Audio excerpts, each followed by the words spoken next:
بسم اللہ الرحمن الرحیم۔ عزیز طلبہ السلام علیکم۔ جیسا کہ گزشتہ لیکچر میں ہم نے اقبال کی نظم جو ہے وہ پیغام کے کچھ اشعار کی تشریح کی تھی، آج ہم اگلے اشعار جو ہے وہ پڑھیں گے۔ شعر چہارم دیکھتے ہیں۔ دیکھ آ کر کوچے چاکے گریباں میں کبھی، کیس تو لیلا بھی تو صحرا بھی تو محمل بھی تو۔ سب سے پہلے بچوں مشکل الفاظ کے میننگز دیکھیں گے۔ کوچے چاکے گریباں میں کبھی، کوچا بچوں گلی کو کہتے ہیں، اور چاکے گریبان پھٹا ہوا گریبان۔ کیس مجنو جو کہ عرب کی ایک مشہور داستان کا ہیرو ہے، عشق و محبت کی داستان کے حوالے سے مشہور ہے، لیلا اور مجنو۔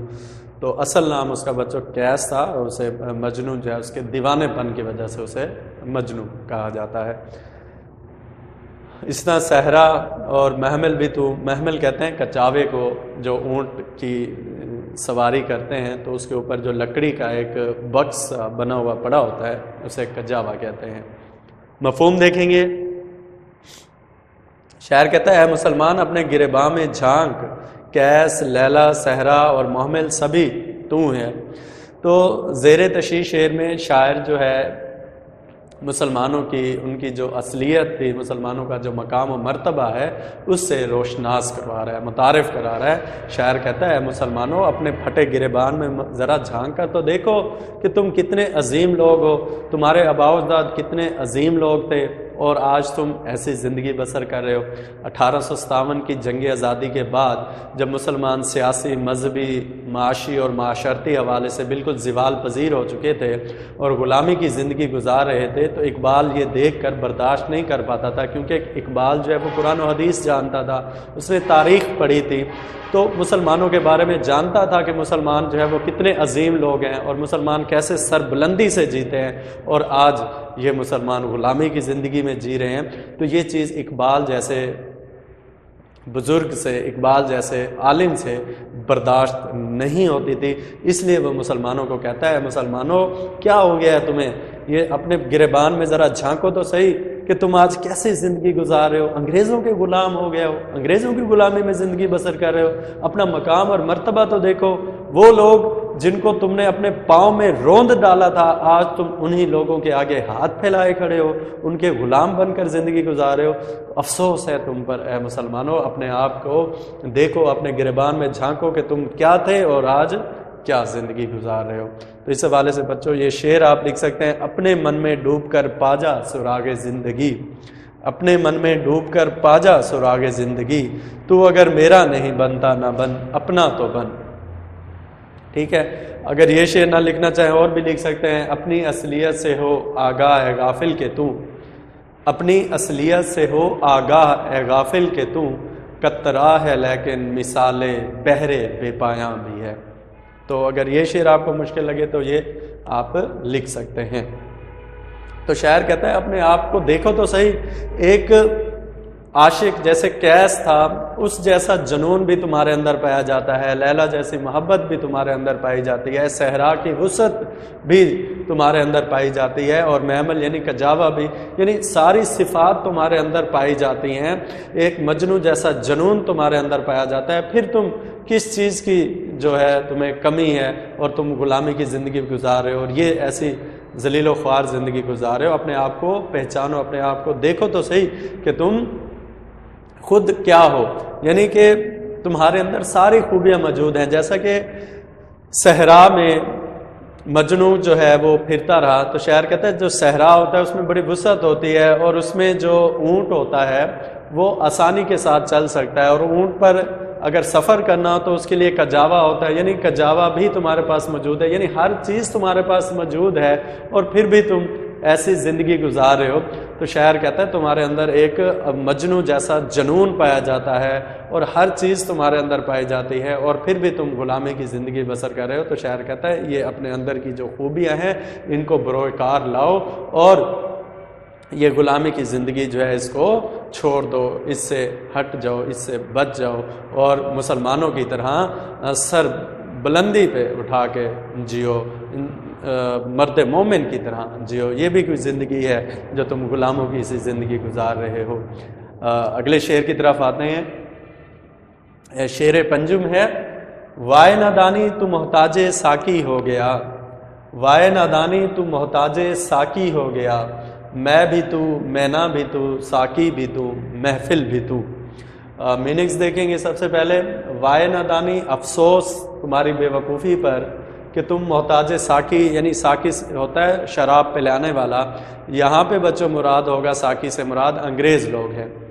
میں کہتے ہیں بچوں شراب کو، مینا کہتے ہیں وہ سراہی جس میں شراب جو ہے وہ ڈالی جاتی ہے، اور ساقی شراب پلانے والا، اور محفل کہتے ہیں بچوں جو شراب پینے والوں کی محفل ہوتی ہے، لوگ اکٹھے ہوتے ہیں. مفہوم دیکھیں گے. افسوس تم انگریزوں کے محتاج ہو گئے، افسوس تم انگریزوں کے محتاج ہو گئے، جب کہ میں، مینا اور محفل سبھی تم ہو. تو زیر تشریح شعر میں شاعر اظہار افسوس کر رہا ہے. شاعر تحریر کرتا ہے، اے مسلمانوں تم پر افسوس ہے کہ تم آج انگریزوں کے غلام ہو گئے ہو، تم انگریزوں کے محتاج ہو گئے ہو، ان کے آگے دستے ہاتھ پھیلائے ہوئے ہو. تو شاعر تحریر کرتا ہے کہ یہ چیز مسلمانوں کو زیب نہیں دیتی، کیونکہ جیسے سر سید احمد خان تھے اور مولانا ابوالکلام آزاد تھے، تو سر سید احمد خان اپنے ادارے چلانے کے لیے انگریزوں سے چندہ وغیرہ اکٹھا کرتے تھے، مسلمانوں سے چندہ وغیرہ اکٹھا کرتے تھے. تو اس لیے شاعر جو ہے وہ کہتا ہے کہ آج تم انگریزوں کے غلام بن کر جی رہے ہو، ان کے آگے ہاتھ پھیلاتے ہو. تو اس وجہ سے شاعر جو ہے وہ مسلمانوں پہ اظہار افسوس کر رہا ہے، ان کی نادانی پر، ان کی بے وقوفی پر، کہ مغل حکومت اتنی بڑی سلطنت تھی اور انگریز جو ہے وہ چلاکی اور عیاری سے آئے. انہوں نے کہا ہم جی تجارت کی غرض سے آئے ہیں، پھر انہوں نے کہا جی ہمیں تجارت کے لیے کچھ سیکورٹی مسائل ہیں، ہم اپنے جو ہے وہ سیکورٹی کے لیے اپنے آدمی لانا چاہتے ہیں. پھر انہوں نے ایسٹ انڈیا کمپنی بنائی، اور اسی طریقے سے بچوں آہستہ آہستہ عیاری اور چلاکی سے پورے بر صغیر پر وہ قابض ہو گیا اور نو آبادیاتی نظام کو قائم کیا. تو اس لیے شاعر کہتا ہے کہ اے مسلمانوں افسوس تمہاری ذہنیت پر، تمہاری عقل پر، تمہاری سوچ پر کہ اپنی سلطنت جو ہے گوا بیٹھے اور اب جو ہے غلامی کی زندگی جو ہے وہ جی رہے ہو. تو تمہارے اوپر افسوس ہے کہ آج تم ان انگریزوں کی تہذیب پر چل پڑے ہو جو کہ ایک کھوکھلی تہذیب ہے. تو شاعر کہتے ہیں تم ان کے غلام بن چکے. اس حوالے سے بچوں یہ شعر لکھ سکتے ہیں، اٹھا کر پھینک دو باہر گلی میں، اٹھا کر پھینک دو باہر گلی میں، نئی تہذیب کے انڈے ہیں گندے. تو اسی طریقے سے دوسرے مصرے میں شاعر جو ہے وہ مسلمانوں کو ان کی خصوصیات سے روشناس کرا رہا ہے. شاعر کہتا ہے جیسے میں بھی تو، مینا بھی تو، ساقی بھی تو، محفل بھی تو. میں کہتے ہیں شراب، یہاں پہ شاعر جو ہے وہ مسلمانوں کو لے رہا ہے، اور مینا سراہی، یعنی یہاں سے مراد شاعر جو ہے وہ کتاب کو لے رہا ہے کہ علم بھی تم ہو، علم والی کتاب بھی تم ہو، اور علم بانٹنے والے بھی تم ہو. اور محفل یعنی تم سارے مسلمان، تمہارے اندر ساری خصوصیات پائی جاتی ہیں، تم سب کچھ تم خود ہی ہو، اور آج تم انگریزوں کے غلام بن کر جی رہے ہو. تو اس لیے شاعر جو ہے استعراتی طور پر شاعر مسلمانوں کو جگا رہا ہے، مسلمانوں کو کے اندر جو ہے وہ جوش ولولہ پیدا کر رہا ہے، اور ان پہ اظہار افسوس کر رہا ہے کہ تم آج غلامی کی زندگی جی رہے ہو. اگلے شعر کی طرف آتے ہیں. شعلہ بن کر پھونک دے خشاک غیر اللہ کو، شعلہ بن کر پھونک دے خشاک غیر اللہ کو، خوف باطل کیا کہ ہے غارت گرے باطل بھی تو. شعلہ بن کر پھونک دے خشاک غیر اللہ، یعنی آگ کی طرح جلا کر راکھ کر دو خشاک غیر اللہ، اللہ کو نہ ماننے والوں کو. جو خشاک کہتے ہیں تنکے وغیرہ، گھاس پھوس کے تنکا، ہلکا سا گھاس جو ہوتا ہے، کہتا ہے جو اللہ کو نہیں مانتے ان کو آگ کی مانند جلا کر راکھ کر دو. خوف باطل کیا کہ غارت گرے باطل. وہ کہتا ہے باطل یعنی جو اللہ کو نہیں مانتے ان کا تمہیں کیا خوف کہ غارت گرے باطل بھی تم، کہ تم خود ان کو ان کا خاتمہ کرنے والے ہو، تم خود ان کا خاتمہ کرنے والے ہو اور تم ان سے خوف کر رہے ہو. تو تمہیں ان کا خوف نہیں ہونا چاہیے. مفہوم دیکھیں گے. شاعر تحریر کرتا ہے کفار سے ڈرنے کی ضرورت نہیں ہے، انہیں تنکوں کی طرح جلا کر راکھ کر دو.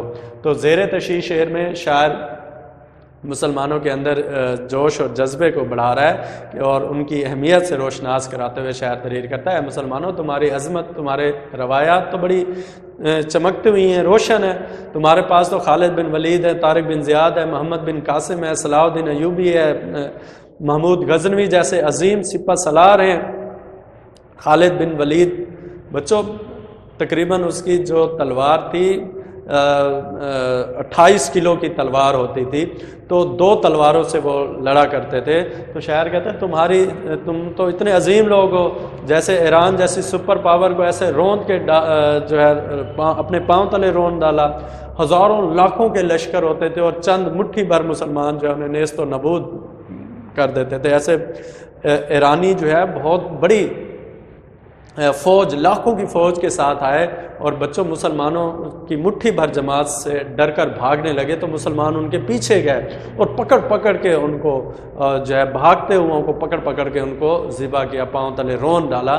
تو شاعر کہتا ہے اسی طرح اے مسلمانوں، جیسے آگ ہوتی ہے اور وہ گھاس پھوس کے تنکوں کو ایسے جلا کر سیکنڈ میں جلا کر راکھ کر دیتی ہے، تو اے مسلمانوں تمہارے آگے یہ جو باطل ہیں، کفار ہیں، یہ تمہارے آگے کچھ بھی نہیں ہے.